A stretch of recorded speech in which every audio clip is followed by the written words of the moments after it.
Ahojte kamaráti!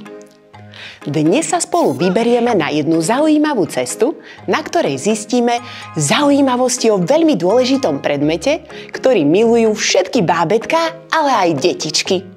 Hádajte, čo by to tak mohlo byť? Uhádli ste? Je to cumlík! Prečo ho všetky bábätká a detičky tak milujú? A kde sa vlastne vzal? Poďme to spoločne zistiť.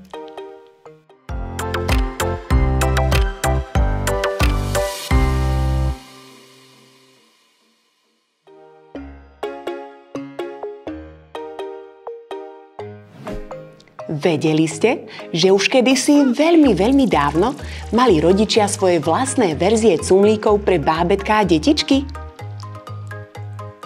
V staroveku sa používali napríklad zvieracie kože, kúsky plátna, ba dokonca vosk na to, aby deti mohli niečo cmúľať. Mňam!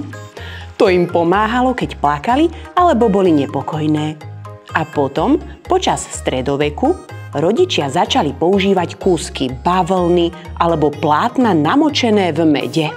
Predstavte si, že takéto cumlíky sa používali ešte predtým, ako sme mali tie naše dnešné moderné cumlíky, ktoré sú vyrobené zo silikónu a gumy.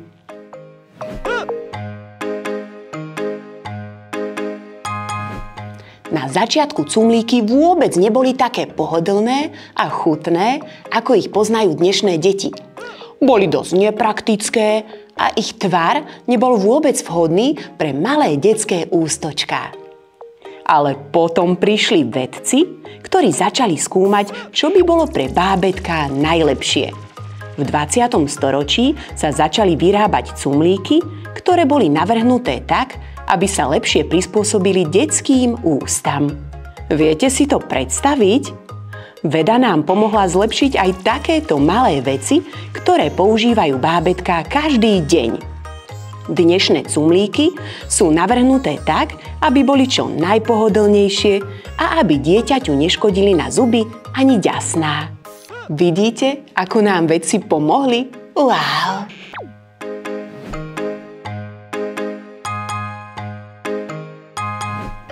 Možno ste si všimli, že bábätká veľmi rady niečo cmúľajú. A to pretože sa už narodili s tzv. Sacím reflexom. Ten sací reflex detičkám pomáha, aby sa naučili ľahšie piť mliečko od mamičky alebo z fľaše. Cumle tiež pomáhajú deťom cítiť sa bezpečne.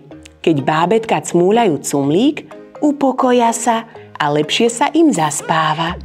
Aj to je dôvod, prečo ich detičky tak veľmi potrebujú, najmä v prvých mesiacoch života.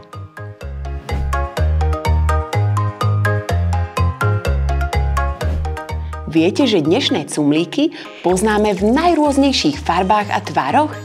Niektoré cumlíky vyzerajú ako také fúzy, iné ako zvieratká.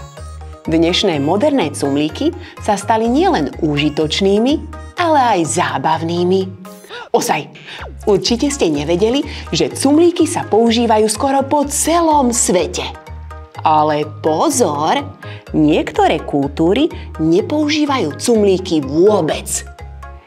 Namiesto toho používajú rôzne látky alebo plátno na upokojenie svojich detí. A teraz pozor, aj slávne deti používali cumlíky. Napríklad aj kráľovské bábätká. Cumlíky sú jednoducho populárne všade.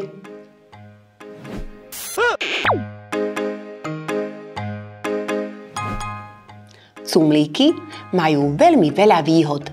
Pomáhajú bábätkám upokojiť sa a lepšie zaspať. Ale na druhej strane, keď detičky a bábätká používajú cumlíky príliš dlho, môžu mať poruchy s rečou alebo môžu mať problémy so zubami. Rada pre vás, milí rodičia. Skúste odsledovať, kedy je ten najlepší čas na to, aby ste detičkám cumlík už zobrali, aby ho odovzdali. Bude to určite výzva, ale zvládnete to.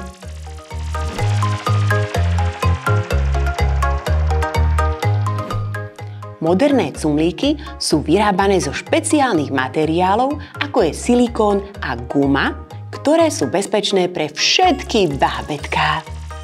Výroba cumlíka je starostlivý proces, pretože sa musia spĺňať prísne bezpečnostné štandardy. Každý cumlík musí byť odolný a musíme sa uistiť, že sa nerozbije, aby bábätko nič neprehltlo. Výroba cumlíka je teda oveľa zložitejší proces, ako sa na prvý pohľad zdá.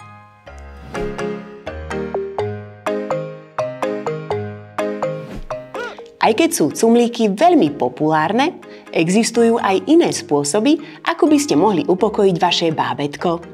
Je to napríklad hojdaním, objímaním, alebo mu skúste pustiť nejakú upokojujúcu hudbu. Niektorí rodičia sa snažia upokojiť svoje bábätko aj látkovými hračkami, ktoré môže dieťatko objímať. Každý rodič, každá rodina si určite nájde to svoje, ako by ste mohli upokojiť vaše bábätko.